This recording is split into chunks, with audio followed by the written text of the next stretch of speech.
मुख्य करके चीज है। हजार काम को छोड़ के आदमी, लाखों कामों को छोड़ के आदमी प्रभु का भजन जो करता है वो सबसे बढ़ के चीज है। उसके बराबर ना कोई दान है, ना कोई पुण्य है, ना कोई सेवा है। सबसे बड़ी चीज है प्रभु की नाम का सिमरण करना और उसको धन को इकट्ठा करना। और वो नित्य प्रति जब करते हैं तो धीरे धीरे करके बहुत संचित हो जाता है। लेकिन अगर उसको हम भूलते चले जाते हैं, वो इतना कठिन नहीं है। उस रास्ते पर जब चलते हो तो काल भरमाता है। काल कौन है? हमारा मन है। मन विषयों की ओर भागता है, लेकिन रूह हमारी परमात्मा की ओर जाना चाहती है, लेकिन वो मन से कमजोर है। लेकिन जब गुरु की ताकत मिल जाती है और हम अपने मन को, अपनी रूह को गुरु की ताकत को पाके उसमें लगा देते हैं तो विषयों से उदास हो जाते हैं। विषय से जो रहे उदासा, परमार्थ की जा मन आशा, धन संतान प्रीत न जाके, खोजत फिरत साथ गुरु जाके। विषयों से जो उदास हो जाता है, विषय है क्या? अरे किसी को मिठाई का विषय लग जाता है, किसी को शराब कबाब का लग जाता है, किसी को जुआ जंगम खेलने का लग जाता है, किसी को चोरी का लग जाता है, किसी को निंदा बुराई करने का लग जाता है। जो भी आदत डाल ले तो विषय है। विषय का क्षेत्र छोटा मोटा नहीं है। काम को भी तुम छोटा ना मानो। काम काम सब कोई कहें, और काम ने चीन्या कोई, जितनी मन की कल्पना काम कहावे सोए। काम कौन सा है? जितनी भी मन में हमारे कल्पनाएं उठती है काम है। वो सारे विषय हैं। विषयों की पैदा मन से होती है। मन विकारी है। इसमें जब विकारी हो जाता है तो विकार विकार पैदा होंगे मन में। इंसान का चरित्र, उसका जीवन, उसकी करनी, उसका कर्म, उसका धर्म सारा मन के विचारों से होता है। विचार जिसके बुरे होंगे वो इंसान कभी अच्छा नहीं हो सकता। जिस इंसान ने अपने विचारों को शुद्ध और पवित्र बना लिया है, लेकिन उसकी पवित्रता का एक ही साधन बताया, प्रभु का नाम। प्रभु के नाम से, क्यों कि बाहर की चीजें हैं वो गंदी मंदी हो जाती है, जल से साफ कर लोगे। घर में गंदगी है, बुहारी झाड़ी पोछा करके उनकी सफाई कर देते हो। शरीर की गंदगी है, दांतों में मंजन करते हो, आंखों में कोई और चीज डाल के उनकी सफाई, दवाई डाल के सफाई कर लेते हो। शरीर को धो नहा के साफ कर लेते हो, लेकिन मन की सफाई करने का साधन आपके पास क्या है? मन की सफाई करने के लिए प्रभु का नाम है। नाम कोई दो अक्षर का नाम नहीं है। राम का नाम बड़ा नहीं है। राम तो वही राम का नाम है। उसको ओम कहता है, कोई राम कहता है, कोई सत साहेब कहता है, कोई सतनाम कहता है, कोई सोम कहता है। हजारों सैकड़ों नाम है। उस कितने हजारों से नहीं, करोड़ों नाम उसके बना दिए। अल्लाह, गॉड, खुदा, वाहिगुरु, किसी नाम से उसको पुकारते हैं, लेकिन वो उसका नाम नहीं हो जाता। जब तक इंसान अपने चरित्र में इन चीजों को नहीं जोड़ता है, तब तक वो नाम और प्रभु की नजदीकी प्राप्त नहीं कर सकता। उस प्रभु के करीब और पास जाने के लिए इंसान को शुद्ध और पवित्र बनना पड़ता है। और उसकी शुद्धता और पवित्रता के लिए नित्य प्रति जिस प्रकार से हम सफाई बाहर की करते हैं, अंदर की सफाई उसके नाम से, उसके चिंतन से। चिंतन बहुत बड़ी चीज है। हमेशा जब उसका ख्याल हमारे मन में बना रहता है तो बुरे ख्यालों को जगह नहीं होती जाने के लिए। और अगर बुरे ख्यालों को जगह मिल जाती है तो वो हमारे अंदर है। काल महाराज ने ऐसा किया है इस रचना में, इंसान के साथ में उसकी नेगेटिव पावर्स को पहले ही एक्टिवेट करके भेज दिया। बुराइयां इंसान को सिखाने की जरूरत नहीं है, खुद अपने आप सीख जाएगा। लेकिन पॉजिटिव पावर्स जितनी भी हैं वो एक्टिवेट नहीं है। वो एक्टिवेट प्रभु के नाम से होते हैं। प्रभु का नाम जो जो जपते चले जाओगे तो तुम्हारी पॉजिटिव पावर जो है वो सारी की सारी एक्टिवेट हो जाएंगी। और वो एक्टिवेट जब होंगी तो नेगेटिव पावर्स स्लीपिंग मोड में चली जाएंगी। फिर वो इसी तरह से बुराइयां मिटती हैं। अब बुराइयां मिटने का रास्ता जानते ही नहीं। किसी ने कह दिया मैंने नाम ले लिया, किसी ने 5 नाम बता दिए, किसी ने 3 बता दिए, किसी ने 2 बता दिए। हमने पक्ष बांध ली, मेरा गुरु बड़ा, मेरा धर्म बड़ा, लेकिन कर्म बड़ा किसी ने नहीं बनाया। ना गुरु बड़ा, ना तुम्हारा धर्म बड़ा। धर्म तो इंसानी धर्म सबसे बड़ा है। जो इंसानियत को मानता है वो प्रभु को मानता है। जो इंसानियत को नहीं मानता वो प्रभु को भी नहीं मानता है, परमात्मा को भी नहीं जानता है। परमात्मा को जानने के लिए पहले अपने आप को जानो। और अपने आप को कब जानोगे? अपने आप को जब समझो जानोगे, जब आप सही रास्ते पर चलोगे। सही रास्ता चलने का यही है कि किसी भी जो वीतराग पुरुष है, जिसने वो करनी की है, जिसने वो मंजिल हासिल की है और तुम्हारा उस पर यकीन और विश्वास पक्का है, उससे प्रेम, प्रीत और प्रतीत जोड़ के देखो। वो तुम्हें साक्षात में, अंदर में, सूक्ष्म रूप में, नूरी रूप में हाजिर नाजिर रह के तुम्हारे साथ काम करेगा। लेकिन उसको पल भर के लिए भी दूर ना जाने दो अपने से। अगर पल भर के लिए भी दूर चला गया तो तुम्हारे ऊपर काल अपना दाव चला लेगा। वो उसी तरह से दाव लगाए बैठा रहता है जिस प्रकार से बिल्ली कबूतर की ओर। लेकिन कबूतर आंख बंद करके सोच ले कि बिल्ली मुझे नहीं मारेगी, तो उसकी वो गलत फहमी है। इंसान उस कबूतर की तरह से अपनी गलतियों को छिपा के और ये ना सोचे कि मैं ये ऐसा नहीं करता। जब भी कोई चीज आती है तो कबीर साहब ने कहा कि बुरा जो देखण मैं चलिया तो बुरा न मिलिया कोई, जो तन खोजूं आपना तो मुझसे बुरा न कोई। दूसरों की ओर देखते हैं, अपनी बुराइयों की ओर झांकते नहीं। अपनी बुराइयों को खोजो, तुम्हें पता लग जाएगा तुमने कितनी बुराइयां हैं। और नित्य प्रति के ऐसा जब करते चले जाओगे, धीरे धीरे करके एक एक बुराई करके अगर निकाल भी दोगे पाक साफ, और जब पवित्र हो जाओगे तो प्रभु से मिलने में देरी नहीं होती। प्रभु का नाम पवित्रता है, सत्य है वो सत्य। और पवित्रता कब आएगी? जब बुराइयां निकल जाएंगी। आप में बुराइयां निकल जाएंगे तो तुम आप ही उसके रूप हो, परम तत्व के रूप आप हो। बूंद वही है लेकिन सागर से जुदा आके कहीं मिट्टी में, कहीं गंदगी में, कहीं वो किसी बर्तन में गिरने से अलग अलग उसके नाम हो गए। कहीं नाले में गिरी, कहीं नदी में गिरी, कहीं छपड़े में गिरी, बूंद तो वही है। उसमें गुण भी सभी वही हैं, लेकिन संगति गलत होने के कारण उसको कहीं किसी रूप में माना गया और कहीं किसी रूप में माना गया।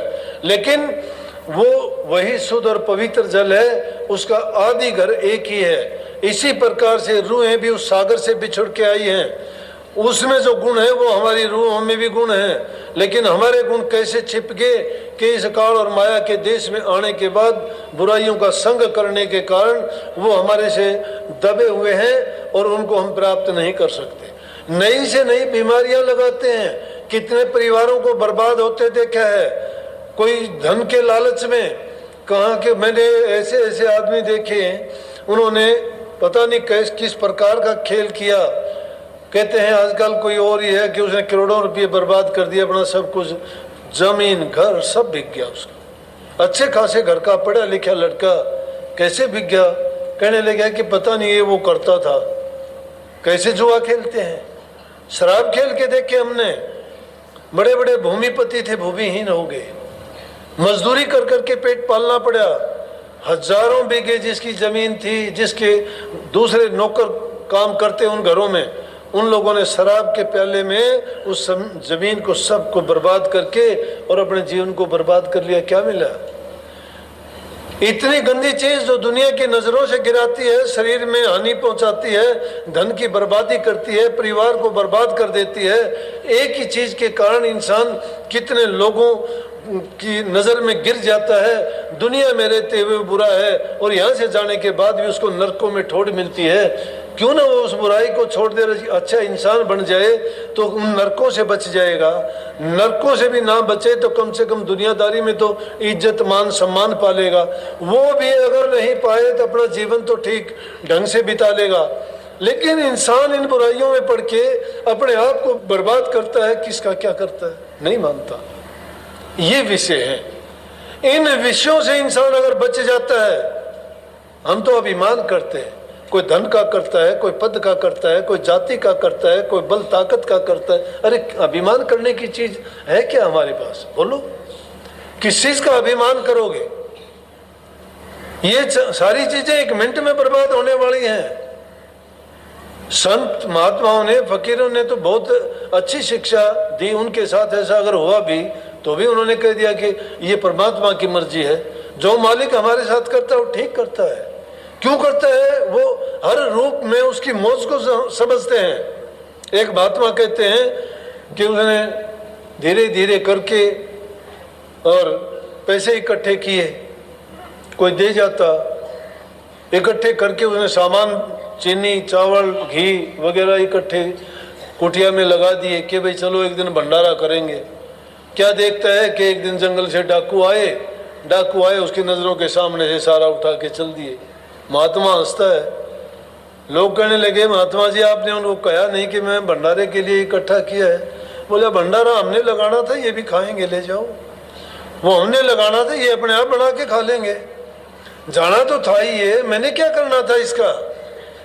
अरे जब तक इंसान के अंदर ऐसा धैर्य संतोष आ जाता है वो तो मैं कहता हूँ डाकुओं की, बदमाशों की, ठगों की बुद्धि को भी ठीक कर देता है। डाकू ने सुन लिया कि महात्मा क्या कहता है, एक ही बात इंसान को बदल देती है। उसके दिमाग में आया कि देखो महापुरुष की कितनी बड़ी अच्छी सोच है, हमने जिंदगी बर्बाद कर दी ये गंदे मंदे कर्म करते हुए। आज एक धार्मिक आदमी की जिसने कैसे कैसे इकट्ठे किए होंगे, तन पर इसके कपड़े नहीं है, एक लंगोटी है इसके, और फिर भी इसने इतना इकट्ठा किया। हम लेके जाते हैं, इसके चेहरे पर सिकुड़न नहीं है, कोई मलाल नहीं है, हम क्यों लेके जा रहे हैं। अरे जब ये धैर्य आ जाता है इंसान को, ये संतोष आ जाता है तो सब धन धूल के समान हो जाता है। इंसान हाय हाय करके अपने जीवन को बर्बाद करता है, कभी इसकी तृष्णा नहीं बढ़ती, मृग की तरह से भागता फिरता है पूरी जिंदगी। लेकिन किस लिए, क्यों किसी को दुख देता है। क्या करोगे, अच्छे कर्म करो, वो तुम्हारा कोई नहीं छीन सकता। तुम्हारा कर्म फल है वो तुम्हारा साथ देगा। चाहे मैं कहता हूं चारों युग बीत जाओ, जीव का कर्म पीछा करता है। वो कर्म उसका कर्जा जब तक नहीं ले लेता तब तक उसको नहीं छोड़ता। इसलिए कर्म बड़ा है, कर्म प्रधान है। रामायण में भी लिखा है कर्म प्रधान विश्व करी राख्या। विश्व में कर्म की प्रधानता है, कर्म की प्रधानता है। जिसने जैसा कर्म किया वैसा ही फल उसको मिलता है। जो अच्छा कर्म करता है उसको अच्छा परिणाम मिलेगा, बुरा करता है उसको बुरा मिलेगा। लेकिन भक्ति का जो कर्म करता है वो भले बुरे दोनों से उठ के प्रभु के चरणों में चला जाता है। उसको बार बार ये दुख कष्ट झेलने के लिए संसार में नहीं आना पड़ता। इसलिए अच्छे कर्म कमाओ। जरूरी नहीं है कितने जन्म हमने लिए हैं, उन जन्मों में क्या क्या कर्म किए होंगे। इस जीव के पीछे अब भी लगे हुए हैं, अब भी हमें नहीं सुधरने का मौका देंगे। जब भी नेक रास्ते पर चलोगे भटकाएंगी ये चीजें संसार की, किसी को लालच में डाल देंगे, किसी को और कोई ऐसा काम करवा देंगे। लेकिन जो गुरु की शरण में चला जाता है, जो सत्संग को अंगीकार कर लेता है, अपने ख्यालात और विचार में जमा लेता है और बार बार सुन के उन बातों पर चलता है तो उसका जीवन संवर जाता है। ये लेकिन समर्था उन लोगों का जो अपनाना चाहते हैं। और नहीं तो संतों ने ये भी साथ कह दिया कि मूर्ख के समझावते ज्ञान गांठ का जा। मूर्ख को अगर समझाओगे तो अपनी गांठ से ज्ञान का खोना है। कोयला न उसी उजड़ा सोमन सा बनला। अगर कोयले को हम ये समझ के धोना शुरू कर दें कि अंदर से उजड़ा निकलेगा, नहीं, वो नीचे तक काला है। लेकिन अपना प्रयास करो, वो काला तो निकलेगा लेकिन चमक शायद आ जाएगी उस पर। काला भी तो अच्छा दिखाई देता है ना, तो वो बद्दी शकल ना होके उसमें चमक आ जाएगी। इसलिए अच्छे काम करो, और अच्छे काम में प्रभु के नाम से बढ़ के कोई अच्छा काम नहीं है। और वो सिर्फ हमारा निजी है, ना भाई बंद, ना रिश्तेदार, ना नातेदार, ना चोर, ना ठग, ना लुटेरे, उसको कोई नहीं छीन सकता। हमारे साथ रहेगा वो हमारे साथ चलेगा। हमारे साथ चलने वाली दौलत है, उसको याद रखो। नहीं तो धन के इकट्ठा करने वाले सुन लो, सोई भी कोई साथ लेके नहीं जाएगा। मरने वालों को देख लेना, कफन में कोई जेब नहीं होती, एक पैसा भी नहीं होता।